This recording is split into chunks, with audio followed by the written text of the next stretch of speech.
Құрметті студенттер, бүгін бізде 3-ші дәріс. Кім бар, кім жоқ белгілі бар. Байдалбекова. Қуанышбекқызы. Рахманбекова. Садвакасова. Тамаева. Сихымбай. Виталиева. Шамсиддинова. Ал енді бүгін кірісеміз. Бүгін бізде 3-ші дәріс бойынша мектепке дейінгі коррекциялық педагогика мұның корпусты жоспары. Монтессоридің педагогикалық концепциясының мазмұны.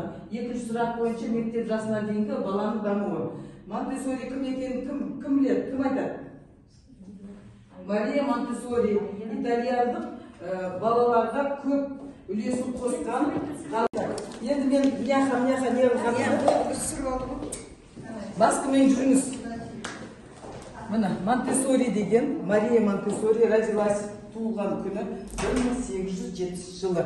Ол кісі балаларға өте үлкен үлесі мол. Ол керемет ғалым. Ол кісі сенсорлық нәрсенің барлығын шығарған негізгі қалаушысы сол кісі. Ал енді бұл кісі өзі ауытқуы бар балалармен жұмыс жасаған. Енді қалай айтсақ екен, ауытқуы бар балалар, олар қандай болады? Ранимые.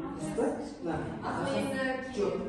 Бұлай, олар негізі өткелегіш болады. Өйткені өздері ауытқу табиғи болған нәрсе болсын, олар өткелегіш болады, сезімтал болады.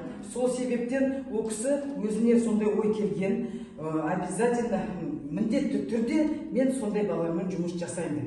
Өзіне сондай мақсат қойған, сол мақсатына сол кісі жеткен. Үшінсің.